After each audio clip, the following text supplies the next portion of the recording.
Hi എല്ലാവർക്കും സകലം YouTube ചാനലിൻ്റെ പുതിയൊരു വീഡിയോയിലേക്ക് സ്വാഗതം. ഇന്ന് ഞാനുള്ളത് പെരുവള്ളൂർ ഫാസിയുടെ കൂടെയാണ്. അവൻ്റെ ഒരു അക്വാപോണിക് സിസ്റ്റത്തിൻ്റെ അകത്താണ് ഇപ്പോൾ ഞാനുള്ളത്. അപ്പോൾ ഫസി എങ്ങനെയാണ് ഇത് സെറ്റപ്പ് ചെയ്തിട്ടുള്ളത്, എന്തെല്ലാം സംവിധാനങ്ങളാണ് ഇതിലിവിടെ അവൻ ചെയ്തിട്ടുള്ളത് എന്നുള്ളത് നിങ്ങളുമായി പങ്കുവെക്കാനാണ് ഞാൻ ഈ ഒരു വീഡിയോ ചെയ്യുന്നത്. അപ്പോൾ മീൻ വളർത്താൻ ആഗ്രഹിക്കുന്ന ആളുകൾക്ക്, അക്വാപോണിക്സ് ചെയ്യാൻ ആഗ്രഹിക്കുന്നവർക്കൊക്കെ വളരെ ഉപകാരപ്പെടുന്ന ഒരു വീഡിയോ ആയിരിക്കും. നിങ്ങൾ വീഡിയോ മുഴുവനായിട്ട് കാണുക.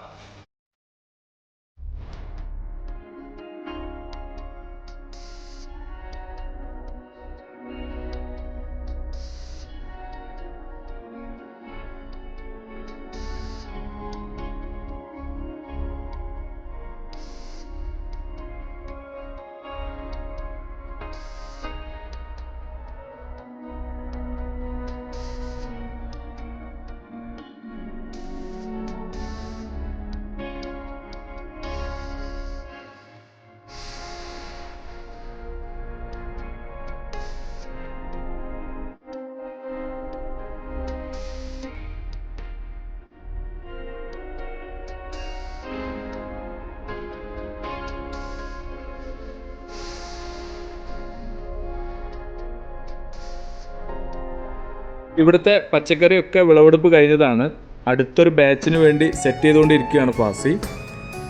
ഇവിടെ അക്വാപോണിക്സിൻ്റെ കൂടെ തന്നെ ഹൈഡ്രോപോണിക്സും കൂടി ഫാസി പരീക്ഷിക്കുന്നുണ്ട്. അവനൊരു ബിടെക്കുകാരനാണ്.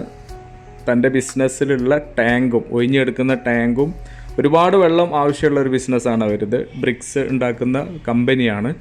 അപ്പോൾ ആ വെള്ളവും അതുപോലെ തന്നെ അവിടെ വെറുതെ കിടക്കുന്ന ടാങ്കും എങ്ങനെ ഉപയോഗപ്പെടുത്താം എന്നുള്ള ചിന്തയിൽ നിന്നാണ് ഇങ്ങനെ ഒരു ഫിഷ് ഫാമിങ്ങിലേക്ക് വരുന്നതും. പണ്ട് മുതലേ മീനുകളോടുള്ളൊരു ക്രേസ് ആണ് ഇതിലേക്ക് എത്തുന്നത് എന്നാണ് ഫാസി നമ്മളോട് പറഞ്ഞത്. അപ്പോൾ ഇവിടെ ഒരുപാട് തരം ഫിൽറ്ററിങ് സംവിധാനം ഉപയോഗിച്ചിട്ടുണ്ട്. അതുപോലെ തന്നെ സൈഫൺ സംവിധാനം, എക്സ്റ്റേണൽ സൈഫണും അതുപോലെ ഇൻറ്റേർണൽ സൈഫണും, അങ്ങനെ രണ്ട് തരത്തിലുള്ള സൈഫൺ സംവിധാനവും ഫിൽട്രേഷൻ സംവിധാനങ്ങളൊക്കെ ഇവിടെ അവന് പരീക്ഷിച്ചിട്ടുണ്ട്, അല്ലെങ്കിൽ ഉപയോഗിക്കുന്നുണ്ട്. അപ്പോൾ അതൊക്കെ നമുക്കൊന്ന് ഫാസിയിൽ നിന്ന് തന്നെ ഓരോന്നും അതിൻ്റെ വിശദീകരണവും എങ്ങനെയാണത് വർക്ക് ചെയ്യുന്നതെന്നൊക്കെ നമുക്ക് കേട്ട് മനസ്സിലാക്കാം. ഇതുപോലെയുള്ള 20 ബെഡുകളാണ് അവിടെ റെഡിയാക്കി വെച്ചിട്ടുള്ളത്. അടുത്ത ബാച്ച് കൃഷി ചെയ്യുന്നതിന് വേണ്ടി എല്ലാം സെറ്റാക്കി റെഡിയാക്കി വെച്ചിട്ടുണ്ട്. ടാങ്കിലിപ്പോൾ ഉള്ളത് തിലാപ്പിയാണ്, ഗിഫ്റ്റ് തിലാപ്പി. ഇപ്പോൾ അത് തീറ്റയൊക്കെ ഇട്ട് കൊടുത്തപ്പോൾ നല്ല ആക്റ്റീവായിട്ട് വന്ന് തീറ്റ എടുക്കുന്നുണ്ട്.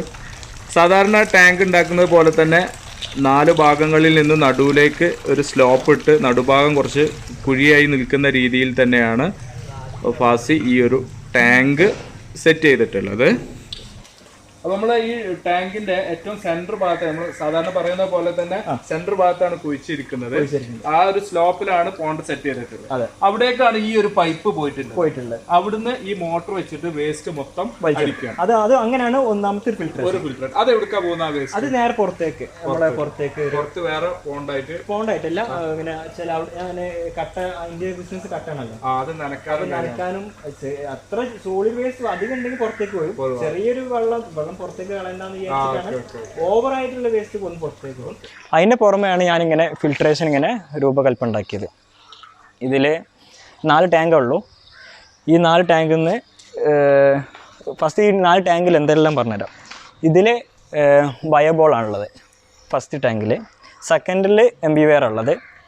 പിന്നെ ഈ 2 ടാങ്കിലും സ്പോഞ്ചും, പിന്നെ മാക്സിമം സ്പോഞ്ച് ഈ ഹൈറ്റ് വരെ സ്പോഞ്ച് ഉണ്ട്. 4 ഇഞ്ച് 6 ഇഞ്ച് പല ഹൈറ്റിലായിട്ട് സ്പോഞ്ച് ഉണ്ട്. ഇതിൽ ഷെയ്ഡ് നെറ്റ് ഉണ്ട്. ഈ ഷെയ്ഡ് നെറ്റൊക്കെ ഉപയോഗിച്ചിട്ട് ഇതിൽ വേസ്റ്റ്, ഇപ്പോൾ ഫോർ എക്സാമ്പിൾ സോളിഡ് വേസ്റ്റ് ഇവിടെ ഉണ്ടാവും. ആ സോളിഡ് വേസ്റ്റിൽ നിന്ന് ഇപ്പോൾ ഇതിന് വെള്ളം ഇങ്ങനെ വരാം. വെള്ളം അടിയിലൂടെ കയറിയിട്ട് ഈ മോട്ടർ വഴി കയറിയിട്ട്, ഈ പച്ച പൈപ്പ് ഇതിലൂടെ കയറിയിട്ട് ഈ മോട്ടർ വഴി കയറിയിട്ടാണ് ഈ ടാങ്കിലേക്ക് എത്തേണ്ടത്. ഇതിൻ്റെ അടിഭാഗത്താണ് എത്തുക. ഈ അടിഭാഗത്ത് എത്തിയതിന് ശേഷം വെള്ളം ഇങ്ങനെ റൊട്ടേറ്റ് ആയിട്ട്, അതിനുള്ളിൽ ടീ ഉണ്ട്, റൊട്ടേറ്റ് ആയി കറങ്ങിയിട്ട് നേരെ അടിഭാഗത്താണ്. അപ്പോൾ അടിഭാഗത്ത് മുകളിൽ ആ ലെവൽ എത്തിക്കഴിഞ്ഞാൽ ആ വെള്ളം ഈ പൈപ്പിലൂടെ ഇതിൻ്റെ അടിഭാഗത്തേക്ക് എത്തും. അപ്പോൾ ഒരുവിധം സോളിഡ് വേസ്റ്റ് എല്ലാം ഇതിനുള്ളിൽ നിറഞ്ഞേക്കും. അതിൻ്റെ പുറമെ അതിൽ നിന്നുള്ള സോളിഡ്, ഇപ്പോൾ ഈ ലാസ്റ്റ് വരുന്ന സോളിഡ് വേസ്റ്റ് ഇതിലേക്ക് അടുത്തതിലേക്ക് ചാടും. അപ്പോൾ ഇതിൽ നിന്ന് ഇതേപോലെ അടിഭാഗത്തു നിന്ന് കറങ്ങി MBWare ഉണ്ട് ഇതിൽ. ഇത് ഫുൾ MBWare ഉള്ളത്. പിന്നെ എയറേഷൻ ഉണ്ട് ഇതിനുള്ളിൽ. അപ്പോൾ ഈ ലെവലിൽ നിന്ന് ഇതിൽ നിന്ന് വെള്ളം അടുത്തതിലെ ചാമ്പറിലേക്ക് പോകും. ഈ ചാമ്പറിലെത്തും. ഇതിൽ ഫുള്ള് സ്പോഞ്ചാണ്. ഇത്ര ലെവലിൽ സ്പോഞ്ച് ഉണ്ടാവും, പിന്നെ ഈ ലെവൽ സ്പോഞ്ച് ഉണ്ട്, പിന്നെ ഈ ലെവൽ സ്പോഞ്ച് ഉണ്ട്. അതേപോലെ തന്നെ ഇതിൽ നിന്നും അതേപോലെ തന്നെ വരുന്നത്. ഇതിൽ വെള്ളം ഇങ്ങനെ ഓരോന്ന് വെള്ളം ഇറങ്ങുമ്പോൾ ഇതിലേക്ക് എന്താ പറയുക, എയർ ടൈറ്റ് ആയതുകൊണ്ട് ഇതിൽ പുറത്തേക്ക് വെള്ളം പോവാണ്. അപ്പൊ അതിന് ഞാൻ എന്തൊരു എയർ ഇട്ട് കൊടുത്തു പുറത്തേക്ക് എയർ കൊടുത്തു.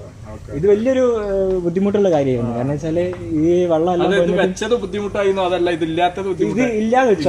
പിന്നെ വെച്ചപ്പോഴാണ് ഇതിന്റെ സുഖം എല്ലാവരും കൊടുത്തിട്ടുണ്ട്. കാരണം എയർ ടൈറ്റ് ആയിട്ട് എയറിനെ വലിക്കാൻ വേണ്ടി ഒരു ഓപ്പൺ ആക്കി കൊടുത്തത്. അപ്പോൾ ഈ അക്വാപോണിക്സ് ഈ ഫിൽട്ടർ സിസ്റ്റം ചെയ്യുന്ന ആർക്കെങ്കിലും അങ്ങനെ ഒരു ബുദ്ധിമുട്ട്, എയർ ടൈറ്റിന്റെ ഒരു ബുദ്ധിമുട്ട് വരുന്നുണ്ടെങ്കിൽ നിങ്ങൾക്ക് ചെയ്യാവുന്ന ഒരു സംവിധാനമാണ്. അതിന്റെ ഇടയ്ക്ക് ഇതുപോലെ ഒരു എയർ പോവാനുള്ള ഒരു പൈപ്പ്, ഇതൊക്കെ തന്നെയല്ലേ? അതൊക്കെ തന്നെ. ഈ ലെവലിൽ വെള്ളത്തും. ഈ ലെവലിൽ വെള്ളത്തിൽ കഴിഞ്ഞാൽ ഇതൊരു സൈഫണാണ്, എക്സ്റ്റേണൽ സൈഫണാണത്. ഇതാണ് എക്സ്റ്റേണൽ സൈഫൺ. ഇതിന് എക്സ്റ്റേണൽ സൈഫൺ പറഞ്ഞാൽ ഈ എക്സ്റ്റേണൽ സൈഫണ് കണ്ടുപിടിക്കാൻ വളരെയധികം ബുദ്ധിമുട്ടിയതാണ്. പിന്നെ നമ്മളെ ഷെരീഫ് ഡോക്ടർ ഉണ്ട് നമ്മളെ ചമ്മാടുള്ള, മൂപ്പര് മുഖേന ഞാനിങ്ങനെ മൂപ്പരും കൂടി ഇങ്ങനെ ബന്ധപ്പെട്ട് സംസാരിച്ച് ഞങ്ങൾ രണ്ടാളുണ്ടാക്കിയൊരു സൈഫണാണത്. അതെ, അങ്ങനെ ഞങ്ങൾ ഉണ്ടാക്കിയ സൈഫണാണത്. വളരെ ഉപകാരം ഇതിനെ പറ്റി. പ്രത്യേകത എന്ന് വെച്ചാൽ ഇതിൽ വെള്ളം എത്രത്തോളം ഫോഴ്സ് ചെയ്ത് വലിച്ചെടുക്കാൻ പറ്റും. കാരണം വെച്ചാൽ അതിൽ 1 ഇഞ്ച് പൈപ്പിലാണ് ഈ 4 രീതിയിലൂടെ വെള്ളം വരുന്നുണ്ട്, ചാടി ചേരുന്നത്. മെയിൻ അതിന് പുറമെ 1.5 ഇഞ്ച് പൈപ്പ് ഇതിലൂടെ വന്നിട്ട് ഇത് ഗ്രാവിറ്റി വെള്ളം വരാം. ഇതിലേക്ക് ഇതിൽ ചാടുമ്പോൾ. അതിൻ്റെ പുറമെ എന്ത് ചെയ്യും, ഇതിൽ സൈഫൺ ഉണ്ടാക്കി പറഞ്ഞാൽ നമ്മൾ എക്സ്റ്റേണൽ സൈഫൺ പറഞ്ഞാൽ ഇന്റേണൽ സൈഫൺ അതേപോലെ തന്നെ. അതായത് ഇത് കാണിച്ചുതരാം. ഇതിൻ്റെ ഉള്ളിൽ ഇങ്ങനെ വെള്ളത്തിനെ വലിച്ചെടുക്കുക, അതായത് പവറിൽ എത്രത്തോളം പവർ വലിക്കാൻ പറ്റും. അപ്പോൾ വലിക്കുമ്പോൾ ഇതിലൂടെ വരും. ഇപ്പോൾ കാണിച്ചുതരാം. ഇത് എക്സ്റ്റേണൽ സൈഫണ്. ഇത് ഓപ്പൺ ആക്കി കഴിഞ്ഞാൽ ബുദ്ധിമുട്ടാണ്. അപ്പോൾ ഈ സൈഫണിനെ പറ്റി പറഞ്ഞുതരാം. ഇത് 4 ഇഞ്ചിൻ്റെ പൈപ്പാണ്. ഈ 4 ഇഞ്ചിൻ്റെ പൈപ്പിൻ്റെ ഉള്ളിൽ ഒരു സ്റ്റാൻഡ് പൈപ്പ് ഉണ്ട്. ഇതാണ് സ്റ്റാൻഡ് പൈപ്പ്. ഈ സ്റ്റാൻഡ് പൈപ്പിൻ്റെ 1.5 ഇഞ്ച് സ്റ്റാൻഡ് പൈപ്പിൻ്റെ ഉള്ളിൽ 2 ഇഞ്ചിൻ്റെ ഒരു റെഡ്യൂസർ കൊടുത്തിട്ടുണ്ട്. ആ റെഡ്യൂസറിൽ ഇത് എൻഡ് ക്യാപ്പിൽ ടോപ്പ് ചെയ്തു. അപ്പോൾ ഈ ലെവലിൽ വെള്ളം എത്തും. നമ്മളെ എത്ര എക്സ്റ്റേണൽ സൈഫണിൻ്റെ ഇത്ര ലെവലിൽ വെള്ളത്തിൽ കഴിഞ്ഞാൽ പിന്നെ ഇതിൽ വെള്ളം വരുമ്പോൾ ഇത് കവിഞ്ഞൊഴുക ഉണ്ടാവുക. വെള്ളം കവിഞ്ഞൊഴിക്കാണ്ട് ഇത് ടോപ്പെല്ലാം അടച്ചുകൊണ്ട് ഇതിൻ്റെ എക്സ്റ്റേണൽ സൈഫൺ ഫുള്ള് ക്ലോസ് ആയതുകൊണ്ട് ഇതിൽ എയർ വലിക്കാൻ തുടങ്ങും. ആ എയറും കൂടി വലിക്കുമ്പോൾ ഇതിലൂടെ വെള്ളം കൂടി വലിക്കും. അത് ഭയങ്കര പവറിലായിരിക്കും. ഒരു HP മോട്ടറിൻ്റെ പവറിലായിരിക്കും. അത്യാവശ്യം നല്ല പവറിലായിരിക്കും ഇതുണ്ടാവുക. ഈ പവറിൽ ഇതിലെ 10 ടാങ്ക് ചാമ്പ്യറിലേക്കും ഇത് പോയിട്ട് പോകും. അത് പോയി കഴിഞ്ഞാൽ ഇത് ഇന്റേണൽ സൈഫണാണ്.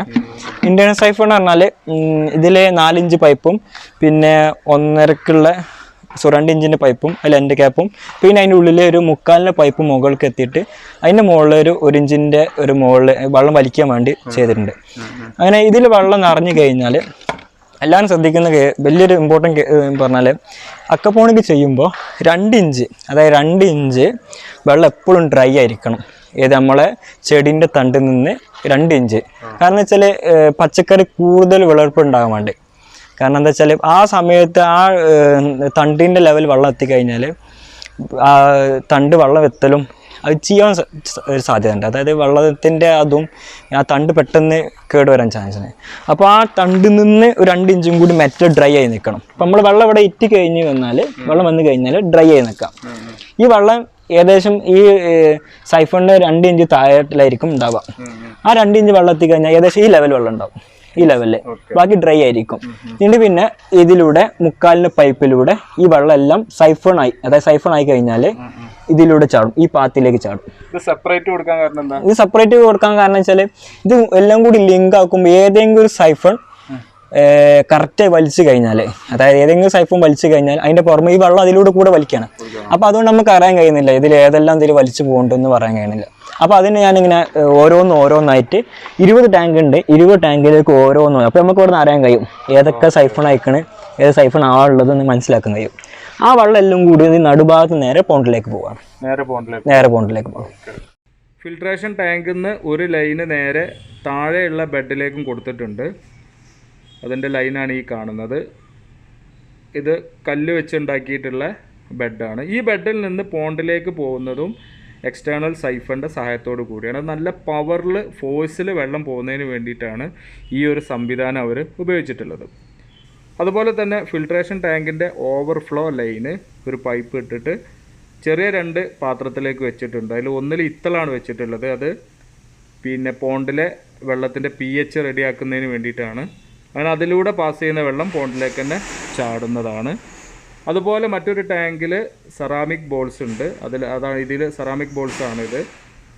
പിന്നെ അതിൽ കുറച്ച് അസോൾ ഇട്ടിട്ടുണ്ട്. ഇതും ഈ വെള്ളം ഇതിൽ കവിഞ്ഞിട്ട് പോകുന്നത് പോണ്ടിലേക്ക് തന്നെയാണ്. അപ്പോൾ ഇത് രണ്ടും വെള്ളത്തിൻ്റെ pHൻ്റെ അളവ് മെയിൻറ്റെയിൻ ചെയ്യാൻ സഹായിക്കും. നേരെ പോണ്ടിലേക്ക് തന്നെയാണ് ആ വെള്ളം ചാടുന്നത്. മഴ പോലെ വെള്ളം കുളത്തിലേക്ക് ചാടുന്ന ഒരു രീതിയും കൂടി അവിടെ സംവിധാനം ചെയ്തിട്ടുണ്ട്. അത് നേരത്തെ പറഞ്ഞ മോട്ടർ അടിക്കുന്ന സമയത്ത് അതിൽ നിന്ന് ടീ ഇട്ടിട്ട് 2 ലൈനായിട്ടാണ് പോകുന്നത്. ഒന്ന് ടാങ്കിലേക്ക് പോകും, മറ്റൊന്ന് ഇതുപോലെ കുളത്തിലേക്ക് തന്നെ വീണ്ടും വന്ന് ചാടും. അത് കുളത്തിൽ ഇളക്കുണ്ടാക്കാനും ഓക്സിജൻ കൂട്ടാനൊക്കെ ഏറെ സഹായിക്കുന്ന ഒരു സംവിധാനമാണ്. ഇപ്പോൾ ഒരു എക്സ്റ്റേണൽ സൈഫണിൽ നിന്ന് വെള്ളം പുറത്തേക്ക് പോകുന്നത് നിങ്ങൾക്ക് കാണാൻ പറ്റും. നേരത്തെ കണ്ട 2 പാത്രങ്ങളിൽ നിന്നുള്ള വെള്ളച്ചാട്ടം. അതുപോലെ ആ സൈഡിൽ ഹോളിൽ നിന്ന് വരുന്നത് ഹൈഡ്രോപോണിക്സ് എന്ന് വരുന്ന വെള്ളമാണ്. ഞാൻ കാണിച്ചു തരാം ലാസ്റ്റ്. ഇതാണ് ഈ ടാങ്കിലേക്ക് വരുന്ന ഫ്രഷ് വാട്ടർ. അപ്പോൾ ഇതിൽ നിന്ന് പുറത്തേക്ക് വെള്ളം അടിക്കുന്ന സമയത്ത് താഴുന്ന വെള്ളം ഓട്ടോമാറ്റിക്കലി അവിടെ കണ്ടല്ലോ ഒരു ബോൾ, ആ ലെവലിൽ വെള്ളം എപ്പോഴും അത് മെയിൻറ്റെയിൻ ചെയ്തുകൊണ്ടേയിരിക്കും. അപ്പോൾ നമ്മളുടെ കിണറ്റിൽ നിന്നുള്ള വെള്ളമാണ് ഇതിലേക്ക് വരുന്നത്. മെയിൻറ്റെയിൻ ചെയ്യാനുള്ളൊരു സംവിധാനം അവിടെ അവർ ചെയ്തിട്ടുണ്ട്. ഇവിടെയുള്ള ഹൈഡ്രോപോണിക് സംവിധാനത്തിലേക്ക് വെള്ളം എത്തിക്കുന്ന ചെറിയ പൈപ്പാണ് ഈ കാണുന്നത്. ഇതിൽ വണ്ണം കുറഞ്ഞത് മോട്ടറിൽ നിന്നാണ് വരുന്നത്. അത് ഈ വലിയ പൈപ്പിലൂടെ അങ്ങനെ നേരെ പോയിക്കൊണ്ടേയിരിക്കും. ഇതെല്ലാം വാട്ടർ ലെവലിലാണ് ചെയ്തിട്ടുള്ളത്. ഇതിപ്പോൾ വിളവെടുപ്പ് കഴിഞ്ഞതുകൊണ്ടാണ് അതിലൊന്നും പച്ചക്കറി കാണാത്തത്. പോണ്ടിൽ നിന്ന് വെള്ളം നേരത്തെ കാണിച്ച വണ്ണം കുറഞ്ഞ പൈപ്പിലൂടെ അടിച്ച് ഈ ഒരു പൈപ്പിലൂടെ പാസ് ചെയ്ത് പോണ്ടിലേക്ക് തന്നെ എത്തും. ഇതുപോലെ വെള്ളം ഇങ്ങനെ പാസ് ചെയ്തുകൊണ്ടേയിരിക്കും ഈ പൈപ്പിനകത്ത്. അതാണ് ഈ ഹൈഡ്രോപോണിക് സിസ്റ്റത്തിലുള്ള ഒരു പ്രവർത്തനം. അത് പോണ്ടിലേക്ക് തന്നെയാണ് തിരിച്ചെത്തുന്നത്. അങ്ങനെ അവിടെ ഒരു സൈക്കിളായിട്ട് അങ്ങനെ വർക്ക് ചെയ്തുകൊണ്ടിരിക്കും.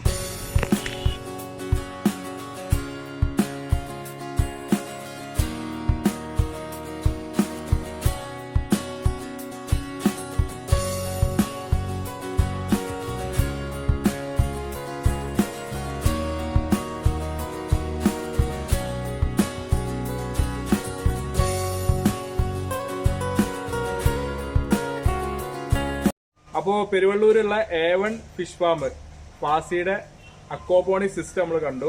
അവനവിടെ ഉപയോഗിച്ചിട്ടുള്ള ടെക്നോളജികളൊക്കെ നമുക്ക് വിവരിച്ചു തന്നു. അവിടെ പിന്നെ ഗിഫ്റ്റ് തിലാപ്പിയല്ല വളർത്തുന്നത്. അതിൽ ഗിഫ്റ്റ് തിലാപ്പിയാണ്. നമുക്ക് അതിൽ ഇറങ്ങി പിടിക്കാനുള്ള സംവിധാനം ഇല്ലാത്തതുകൊണ്ടാണ് ഇപ്പം അതിന് പിടിക്കാത്തത്. ഞങ്ങൾക്ക് കാണിച്ചു തരുന്നുണ്ടായിരുന്നു. ഇനി അതിന്റെ വിളവെടുപ്പ് സമയത്ത് എന്തായാലും നമ്മൾ വന്നിട്ട് അത് നിങ്ങൾക്കൊക്കെ കാണിച്ചു തരുന്നതായിരിക്കും. പിന്നെ അതിന്റെ കൂടെ തന്നെ ഇവരിവിടെ ഒരുപാട് മീൻ കുഞ്ഞുങ്ങളെ വളർത്തി പിന്നെ സെയിൽ ചെയ്യുന്നുണ്ട്. അതിലിപ്പോ വാളനെ അതിൽ കുറച്ച് വലുതായത് ഞങ്ങൾക്ക് കാണിച്ചു തന്നു. പിന്നെ MST തിലാപ്പി ഉണ്ട്, നട്ടർ ഉണ്ട്, വാള, അങ്ങനെ പിന്നെ രോഹു, അങ്ങനെയൊക്കെയുള്ള ഒരുപാട് മീനുകൾ, ഇതിലൊക്കെ മീനുകളുണ്ട്. അപ്പോൾ നിങ്ങൾക്ക് ആർക്കെങ്കിലും മീൻ ആവശ്യം ഉണ്ടെങ്കിൽ നിങ്ങൾക്ക് ഇവിടെ വരാം. A1 ഫിഷ് ഫാം മീൻ കുഞ്ഞുങ്ങളെ വളർത്താൻ ആഗ്രഹിക്കുന്ന ആളുകൾക്ക് പെരുവള്ളൂർ സ്കൂളിന്റെ തൊട്ടടുത്തത്. പെരുവള്ളൂർ സ്കൂൾ ഇവിടെ തൊട്ടടുത്താണ് ഈ ഒരു പിന്നെ A1 ഫിഷ് ഫാം വരുന്നത്. അപ്പോൾ ഈ ഏരിയയിൽ നിങ്ങൾക്ക് വന്ന് വാങ്ങാൻ കഴിയുന്ന ആളുകൾക്കൊക്കെ ഡയറക്റ്റ് വന്ന് മീനുകളെ നോക്കിയെടുത്ത് മീൻ കൊണ്ടുപോകാം. എല്ലാവിധ മീനുകളും ഇവിടെ ഉണ്ട്. എല്ലാവർക്കും ഈ വീഡിയോ കണ്ടുകൊണ്ടിരിക്കുന്ന എല്ലാവർക്കും നന്ദി. നിങ്ങൾക്ക് ഈ വീഡിയോ ഉപകാരപ്പെട്ടിട്ടുണ്ടാവുമെന്ന് കരുതുകയാണ്. ഉപകാരപ്പെട്ടിട്ടുണ്ടെങ്കിൽ വീഡിയോ ഷെയർ ചെയ്യുക, ലൈക്ക് ചെയ്യുക. എൻ്റെ ചാനലിൽ നിങ്ങൾ ആദ്യമായിട്ടാണെങ്കിൽ ചാനൽ സബ്സ്ക്രൈബ് ചെയ്യുക. Thank you for watching my YouTube channel സകലം.